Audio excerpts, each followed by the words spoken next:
We have long attested that there is substantial evidence to be found within the many ancient ruins which span the continents of the Earth. Evidence to suggest that said relics were in reality not constructed by their currently claimed constructors. Not only are there often advanced features shown to have been far out of the capabilities of the claimed culprits, our more recent ancestors, but additionally, many of these ruins are also indicative of not one, but several past, highly advanced, world-conquering, yet now lost super civilizations. Evidence which indicates that advanced civilization has flourished and fallen many times, a legacy currently lost in the past, yet as the evidence of their lives, and indeed the dates of their demise, becomes a pursuit of modern researchers, they're now fortunately beginning to unravel here in the modern age, and the Toba catastrophe is one such area of study.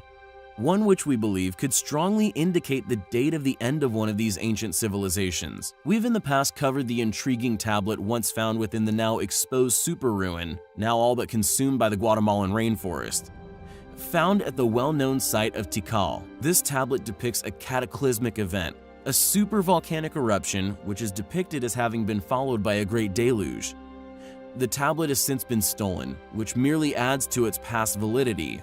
But this event could explain the Mayans' obsession with calendars and their predicting the end times. But I digress. The Toba event was a super eruption that occurred about 75,000 years ago in what is now known as present-day Lake Toba, Sumatra, Indonesia. This enormous lake was formed almost instantly when Toba decided to belch the Earth's core into the atmosphere many years ago. It is one of the Earth's largest ever eruptions. The theory holds that this event caused a global volcanic winter, which lasted between 6 to 10 years. This also triggered a 1,000-year-long cooling episode. If there was a densely populated civilization alive at the time, a civilization akin to that of the Guatemalan megametropolis mentioned previously, now estimated to have had a past population in excess of 10 million, such an event and the long-lasting climactic changes which followed would have devastated crops and industry as a whole. In such a huge event that it would have undoubtedly make a past civilization crash, an event that even us within our own technological age simply could not cope with, and would also unquestionably experience a population crash and a grinding halt of practically all industries and economies. An event which would reset us not only biologically, but also technologically. Why were the Mayans obsessed with end times? Why were Neoliths obsessed with solar activity? Perhaps they experienced something which caused this fixation. And it is not just us who suspect this event having once caused trauma and death. In 1993, science journalist Ann Gibbons also posited that a population bottleneck occurred in human development about 70,000 years ago, and she suggested that this was caused by the eruption. Geologist Michael R. Rampino of New York University and volcanologist Stephen Self of the University of Hawaii at Manoa support her suggestion. In 1998, the bottleneck theory was further developed by anthropologist Stanley H. Ambrose of the University of Illinois at Urbana-Champaign. However, predictably, the event's consequences, along with the many global winter theories, remain a touchy subject within mainstream academia and is still a highly controversial area of study. Did the Toba eruption cause the demise of a past lost civilization? With this date of 70,000 years, it at least gives us a target for exploration, one which we find highly compelling. Although the Roman Empire are largely attributed with the invention of countless ingenious inventions, the truth regarding the origin of these innovations, however, may in all possibility be placed far earlier in human history. Many individual researchers, those whom are fortunately not responsible for towing lines of modern paradigm, have long claimed, just as mystery history is often posited, many said developments can in fact be identified at many other, far older ancient ruins, many predating that of the Roman Empire by millennia. These repeated earlier discoveries, along with their inexplicably rapid societal advancement, is compelling evidence to support the postulation that, just like that of the ancient Egyptians, the Romans merely adopted lost technologies, along with many ancient architectural wonders, subsequently claiming them as their own, was merely to create an illusionary air of intimidation, which would have surrounded their claimed capabilities. This fitting, if highly controversial hypothesis could undoubtedly explain the ongoing mystery surrounding the remarkable success of the ancient Romans, their empire's longevity, and ultimately, their stagnation and eventual demise. We have in the past explored the astonishing irrigation systems of pre-Incan Peru, along with that of the sewage and water systems of Pompeii. A literal time capsule, long encased in volcanic ash, not rediscovered until very recently. Yet, thanks to this incredible preservation, we were able to identify compelling anomalous features like that of the heavily rutted polygonal roadways. Specifically, we focused upon the elaborate, highly sophisticated sewage system, once placed beneath its still unexplained enigmatic roadways. A system still functional to this day, yet the most compelling of all is its metallurgy. The singular characteristic, which we feel proves beyond any doubt that such exquisite systems are not the work of the well-studied Roman Empire, but are instead a relic of a far more advanced, far more technologically capable, yet now lost civilization. For although like that of the unexplained Peruvian systems, it is still functional, a testament to the constructor's past precision and workmanship, yet most interesting fact is that the pipes which served clean drinking water were all constructed from tin, while those transporting waste were made of lead. The reason why this is a compelling fact is because whoever built this system were fully aware of lead poisoning, yet the apparently more modern systems, presumably copied by Romans, were all made from lead. The reason for this is that at the time of the Roman Empire, lead poisoning was not yet understood. Cloaca Maxima, which translates as the Great Sewer, is yet another of these astonishing relics, actively being dismissed as the work of the Romans. Although its tremendous age is undeniable, and the fact that mainstream academia accepts it as having predated the Roman settlement itself, it is regardless still claimed as the work of the Romans. The Cloaca Maxima sewage system, just like that of Pompeii's and those of Peru, are all still functional to this day. This incredible longevity, we feel, is further proof of its original creator's tremendous capabilities. According to Pliny the Elder, an ancient Roman author and someone who could be perceived as one of the original funded opposition, claimed that the center section is centuries older than the surrounding system, with the entire relic claimed as having predated the empire itself by more than 500 years. Yet Pliny the Elder, who was tasked by Rome to explain the site's origins, claimed to have somehow known the intricate details surrounding who built the Great Sewer. After researching this relic, we've found large volumes of funded research concerning its past function and the claimed construction during the Roman Empire.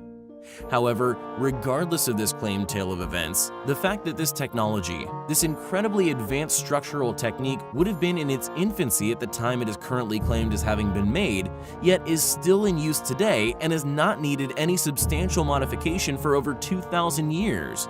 How can one explain how a seemingly new technology was utilized and perfected first time during this brief window in world history? The Cloaca Maxima is undoubtedly an incredible ancient relic, one which we find highly compelling. India possesses an enormous array of incredible ancient architectural accomplishments, mind-boggling feats of ancient engineering, many of which continue to mystify modern explorers and elude modern understandings. Exquisite details displaying prodigious artistic abilities and accuracy. Ancient stone carvings, which seem all but impossible, yet here they are for all to see. We have in the past explored many of these sites. We have explored the similarities and tool marks found at other sites all over the world. The now lost methods which were utilized to once carve entire temples from a single block of bedrock. We have also investigated the many temples constructed from quarried stones, temples which possess columns seemingly created on lathes, yet many of these pieces weigh in excess of 6 tons. Just how these feats were accomplished remains a complete mystery. And our next architectural anomaly is of no exception. According to mainstream academics, Virabhadra Temple was built by the brothers Varana and Varupana, which were governors under the Vijayaranga Empire during the reign of King Achyutaraya within the 16th century. Located in the village of Lepakshi, a significant place in the great Indian epic Ramayana. Legend has it that the bird Jatayu, wounded by the king of Lanka, fell here after a futile battle against the king. When Rama reached the spot, he saw the bird and said compassionately to him, Lapashki, meaning "arise, bird" in Telugu. Although the temple is claimed as the work of said brothers, just like that of many other incredible, inexplicable sites throughout the world, any explanation as to how they achieved this incredible feat remains elusive. Additionally, there is one feature in particular which not only remains unexplained, but its past purpose, or perhaps more importantly, how this feature was successfully created, remains unknown. Known as the Hanging Pillar of Lepachki, it is a column which initially appears to be a weight-bearing structure. However, on closer inspection, one discovers that this column is in fact set aloft, with its significant weight somehow being dispersed along the temple's roof. It is as if the builder of said temple created the column as a statement, a display of their incredible abilities and architectural skills. The column seemingly serves no function other than to display the capabilities of the temple's builder. It is as if they were simply showing off. Furthermore, along with a past purpose remaining elusive, just how the temple's inner structure actually supports the weight of the column is also an unknown. How can one be expected to believe that a temple such as this, located among many of India's other astonishing ruins, one which possesses clear displays of complex, advanced, and in-depth understandings of load-bearing architecture, along with the majority of its existence currently unexplained, was supposedly built by one of our well-studied ancestors a mere 500 years ago? How can one accept this as a logical explanation for its origins?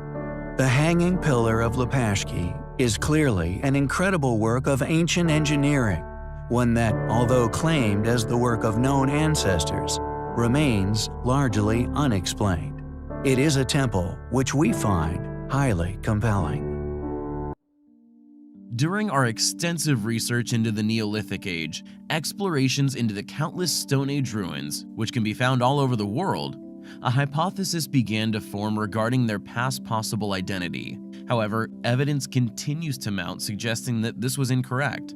Stone Age ruins like that of Stonehenge are all part of an existing legacy of a civilization which, according to mainstream paradigm, lived over 10 millennia ago. A people who displayed incredible capabilities, not only in the quarrying, moving, and eventual placement of many stones in excess of 100 tons. The incredible displays of earthworking, mounds and barrows formed from thousands of tons of earth, all of which was once laid atop these underground layers.